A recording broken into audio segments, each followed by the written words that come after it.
and it has a counter also. So again, don't come out there and bang with your fighter and reach too much with the mitts. It's a mistake. Let them come to the target, okay? Just like it's a real fight. Make it more realistic, okay? You don't want to catch too widely, okay? Because if you're in the right position, if your lead foot's pointing between my legs and mine and you, we're right in the right position, your target is going to be always to your center, okay? I mean, you're not jabbing out here and over here. It's to your center, okay? And you can use the mirror a lot in boxing for that also. Because if you're shadow boxing, which a lot of people don't think is really relevant to boxing, because I see people, you know, it looks funny shadow boxing. It's not right. But it's what, you know, it helps because the mirror doesn't lie to you, okay? So if you're working in the mirror, you're punching, your center is always the target, your chin, okay? So on the mitts, you can't have it, I see guys catching out here, like 1-2. Like, you know, who are you fighting? It's the guy who got a big head, I guess. But it's not really relevant to boxing. You catch close to your face, okay? And where the target should be. That's why sometimes I get hit, you know, and I don't like getting hit, but it's, you know, going into camp with Mike Tyson, I said, I'm going to start catching this guy, and I know he's aggressive, and, you know, he gets on a roll sometimes, and he's very strong and so forth. So you know what, going into that training camp, I says, you know what, I know I'm going to get hit at least once in this camp, and it did happen once, and Mike promised me it wouldn't happen again, so I was glad that didn't happen. So, but again, I catch close, I get hit sometimes, you know, but I got to make it real. It's got to be real in here, because when she's in a fight, it's real, okay? And I'm going to prepare her for that. And that's what this training is all about. So, you know, when I catch a jab, you know, she basically throws it right at my chin, and I just pick it off. Catch, quick. Then a 1-2. 1-2. 1-2. It's right here to center, where the target's supposed to be. Okay? And 1-2 hook. Again. Get it back.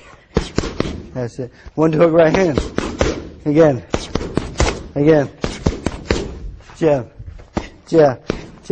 two jab right hand, again, pivot in the right hand, pivot, turn it, right hand left hook, right hand behind that, again, good job. Okay, so she only hit me once in that little combination, but the thing is, that's what it's about, okay? I mean, as a trainer, if you get hit once in a while, it's part of life, all right? The thing is, combinations, very good.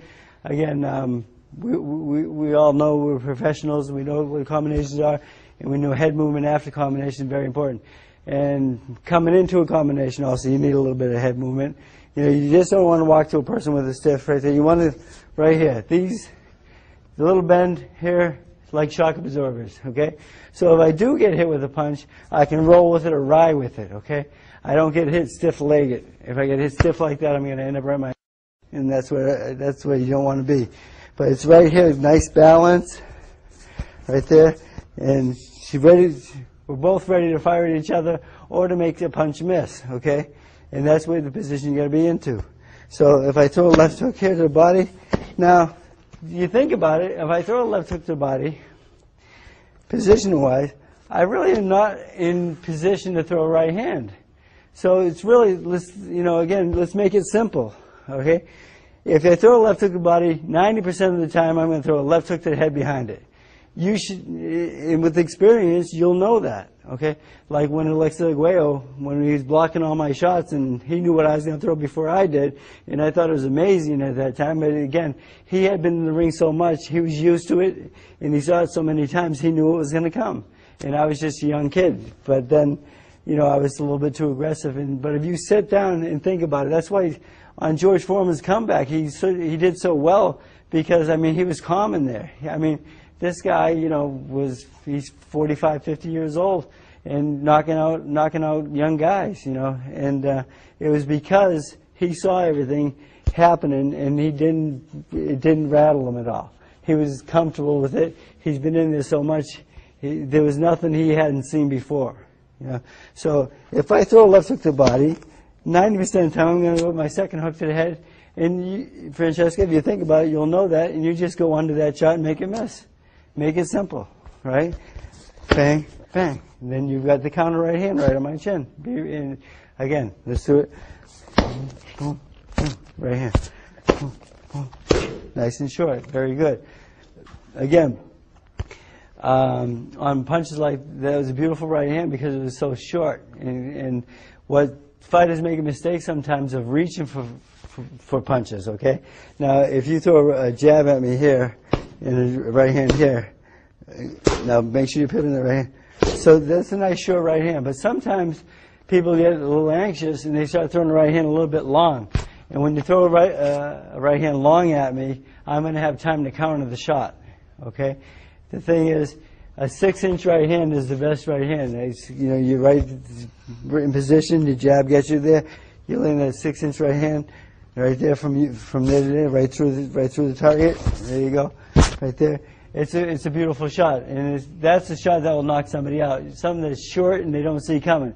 Because if you throw a long right hand, I'll have time to see it coming. I'll roll with it. I'll pull away from it, or I'll step away. But I'll do something to counter that shot where it won't knock me out. And the shots that knock people out are the shots that they don't see coming. So that's why you want to go with short, crisp combinations.